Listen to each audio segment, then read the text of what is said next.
Hi guys, welcome to Worx. I'm West, and today we're going to be doing a new series of videos. It's nothing new that hasn't been done before or anything. It's quite common actually, and this is just our little take on it now, or us doing it. We're going to be doing a series of rants, and like everything in the world, you know, there's things you like, things you don't like, things that just kind of make you scratch your head, or things that just kind of almost irate you. And so, like every other human being, everyone on the team has their own opinions and what pushes their buttons and what makes them tick. And this is just kind of our way of venting, ranting, getting off our chest, speaking freely, thinking openly or out loud, or just expressing yourself, you know, kind of like what YouTube is meant to be. So, with that said, remember, I want you guys to take away these things with it. Everything that we say is just that. It's our own opinion. It's not the final word. It's not solid ground of anything. It's just an opinion. So some of you guys may get offended by it. I'm sorry. Not really, but some of you guys might nod your head and agree. Some of you guys may not know it's an issue, or vice versa. So you don't like it, sorry. Again, not really. You know, you can go watch some other channel. And if you do like these series, cool. You know, don't be afraid to speak your mind, as long as you're not being a total jerk about it, you know, or trying to put anyone in particular down. And that's one other thing, is we're not targeting anyone in particular. It's just things that we've noticed or whatnot. So that's going to be the video series, and we will start off the first one right now. All right, so to kick off the first rant video, I want to talk about something that's been apparent for a while. I never really thought about saying anything about it until more recently, with some other current events going on. And that is mall ninja medics. We all know what a mall ninja is, and if you don't, it's essentially the one guy or group of guys who buy all the tactical gear, you know, try to look the part, and they have no affiliation or nothing to do with operating in real life. Or actually, that's what they're doing. They're operators. But, you know, in most cases, the reality of it is, you know, they're just normal guys buying gear and looking the part. And that's fine, you know? As long as you're having fun with it and you're not, you know, going all too carried away with it or being a dick about it, that's fine. It's a free country, and everyone has their levels of preparedness. And I get that. To kind of help take in what the subject's really about. It's like the CCW, or having your CCW. You know, the reality of it is you have it to be prepared. You don't ever want to use it. But it's there in case you need it. Just like a fire extinguisher, just like every other preparation you have. You have a spare tire, you don't ever want to use it, but it's there just in case. This falls into those guys who are disappointed every day, or want to use it, or itching to use it, but in less of a maniacal way. It can cause the same amount of harm. I don't know if I can't remember if I mentioned this already, but we're going to be talking about mall ninja medics. And so with that, it's in the same category as mall ninjas. These people, however, or these folk, are purchasing these blowout kits or med kits, advanced trauma kits, whatever have you, and they can range just from the little pouch with the 3 main accessories, or 3 main products, to hold kit, whatnot. And they're going about it with the same attitude as a mall ninja would with their gear, or as one of those step too far guys. I can't wait to use it. And the reality is they have no formal training or knowledge of it, other than maybe reading the article or reading something online or watching YouTube. And I'm all for preparedness. I have medical gear. In my truck, I'm an EMT. for 5 years now, and I actually advocate public schools requiring CPR in order to graduate high school. I honestly believe that if everyone knew CPR in the world or in our country, it's that much closer to a step for this nation being self-reliant, because CPR is a life-saving method and it does show results. The key thing is just timing. You have to be there within that certain time range, and if everyone knows it, you have a lot more greater chance of saving people. So that's where I stand. I'm a huge advocate for people helping people. However, my issue comes, same thing with the CCW, is when you get those people who pray to use that stuff, who are itching to use it, and they have no idea what they're doing. That's the scary part, at least for a couple things. These blowout kits, and I'm going to kind of pick on those the most because they're the simplest and they're what's out there readily available. They're meant for cops, police, they're even meant for civilians. The concept is for a blowout, gunshot, something, you blew out, and then to have the stuff there to help you patch up until you can get help. The three things that they come with are some type of blood clot system or bandages. That's fine, that's cool. An airway management system, so it's usually an OPA or oral, something I can't think right now, I haven't had my caffeine. I've always just called them OPAs, I'll post a picture somewhere. That one requires a little bit of know-how and training. It's something that we do at an EMT level and a first responder level, and I think even to an extent maybe even a first aid level. It's simple to learn, it's easy to get the concept down if you practice it, if you have someone show you properly and you have the hands-on training to do it. It's not that much to train with. You just have to have that training. And we'll go over all the possibilities of what can go wrong there. The other one is what scares me the most. You either get two options here. It's for femothorax issues, where you have a collapsed lung and you have blood accumulating in your lungs, causing you to not breathe. I'm simplifying this, guys. And it's methods to treating it. For EMTs and first responders, we're trained to work on sucking chest wounds. It's a simple bandage method. You can use a lot of different items. You don't have to buy specialty stuff. It can be a wide variety of different little plastics or something, as long as they're sterile. I'm not going to go into it because I don't want to give the wrong idea to go out and all of a sudden you're trained technically. No, you need to learn the stuff if you're going to use it. And that's my whole point of this video.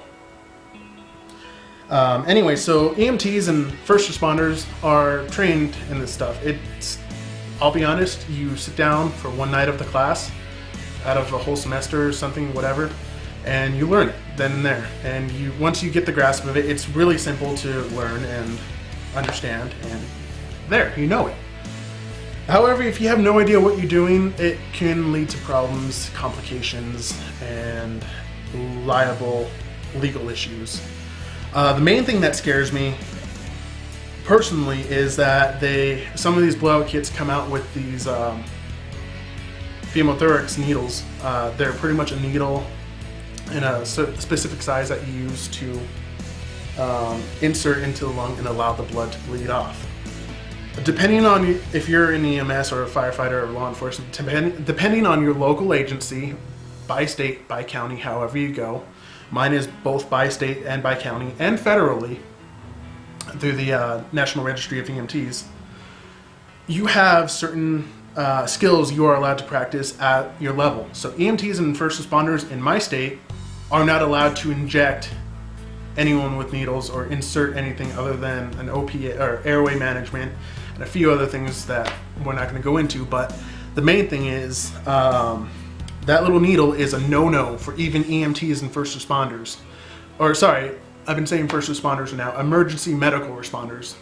There is a hierarchy. It's EMRs, EMTs, EMT advanced, and paramedic. It's kind of a mute point right now, but So at those first 2 levels, unless you're specifically trained to do it, you're not allowed to in this state that I'm in. As far as I know, with the 2 local agencies down here, or where I've worked with. So that's a big no-no.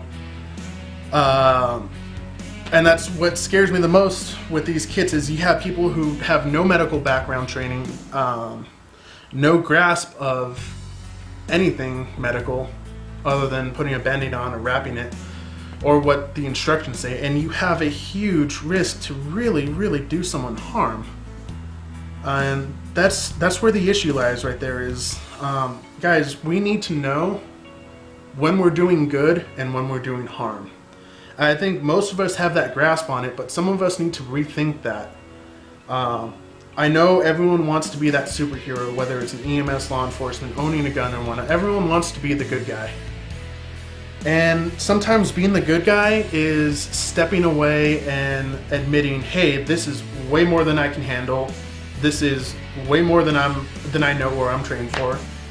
You're a professional, you can do it. I've done that in my career. With older EMTs who've had way more experience than I have, and with paramedics. It's not a shameful thing. It's the matter of fact, it's the basic concept of, look, someone's life is in your hand. You don't know what to do, or you're scared of doing it. Okay, hand it over. No fault. It's cool. Learn from it, train on it, and become better. So with that, anyone who buys these kits, what these kits are marketed for are for, individual blowouts, either to help someone out or help yourself out, or have the equipment you need to survive when you blow out and you can't do anything. So when that rescuer comes in, they know what they're doing. They have the tools right there, your own personal ones that they can use on you. Of course, this applies no way, shape, or form to law enforcement, EMS, whatnot, military who are trained in doing this or know what they're doing, who have been taught how to do this. This just goes to the people who see these kits and, I'm sorry for saying it, but flat out go out thinking, okay, I have no training, I saw this on the internet, I can go save a life. You're going to do more harm, guys. I'm sorry. And yes, there are laws, Good Samaritan laws out there, but they only go to a certain extent of if you know what you're doing. So there's a lot of ranting right there. The main things I want people to take away from this is, yes, we all need to chip in and help each other and become self-reliant, but we do need to understand that without specific training, we can actually harm the people we are trying to save versus doing any good. Especially with needles or OPAs. Actually, the OPA thing can cause damage too. If they are sized. When you get them, there's actually a variety of sizes based on your height, your age, that whole thing. And there's a proper way to size them, and they're specifically designed and beveled and smooth for that. If you insert it the wrong way, insert the wrong one, or do not properly lubricate it, so on and so forth, or if you don't maintain your gear and it becomes non-sterile, you can cause infection. But the main thing is, if you don't insert it the right way, you can actually cause hemorrhaging and do a lot of harm to your patient, upwards to death in those cases. So even that little tube that you stick in someone's nose, it's simple to do, guys. You can learn it really easily in a professional setting or in a classroom setting that actually certifies you to do it. But just going out, watching a video or reading an article and doing it, no, guys. Again, there are huge legal liabilities there, and I don't want anyone suffering for that, accidentally harming someone and then paying the price for it later. And especially with that needle too. If you don't know what you're doing, please step aside.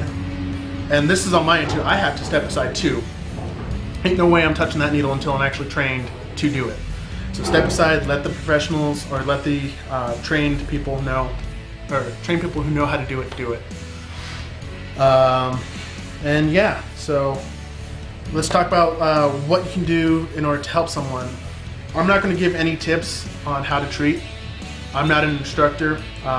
You know, there's a difference between telling your coworkers and whatnot, hey, you know, this is a method, and then telling the whole world. I'm not an instructor. I'm not certified to teach. At least not in that sense. I am certified to teach other stuff, but not this. So what you can do, go to Red Cross, even the hospitals, ask, you know, where can I learn first aid or basic life support? Maybe you don't want to become an EMT or a first responder, but you want the general basics of how to keep someone alive. Some of these classes are held for free by your fire departments or your EMS agencies or by law enforcement. Look into it, you know, it doesn't take much, and it's a valuable skill to have for life. There are a lot of people who go into these classes, they don't have any intention to make a career out of it. And I'll be honest, when I went into my class, I had no intention of becoming an EMT as my life career. But that's a different story. But you learn a lot. And you learn that, okay, one, Hollywood definitely lies about everything or shows the wrong thing. That's nothing new. But you learn the proper techniques at almost no major cost. It's just a bit of knowledge that is golden to have, and it looks good on a resume too, so keep that in mind. So, you know, if you're interested in helping out people, if you bought one of these kits, definitely look into how to become certified using them. You can only help yourself and help others when you know. It's a good investment in yourself, and you're taking a step that much closer for a society that is well maintained on its own and becoming a better sheepdog. So if I insulted anyone, I'm not going to really say I'm sorry. It is what it is.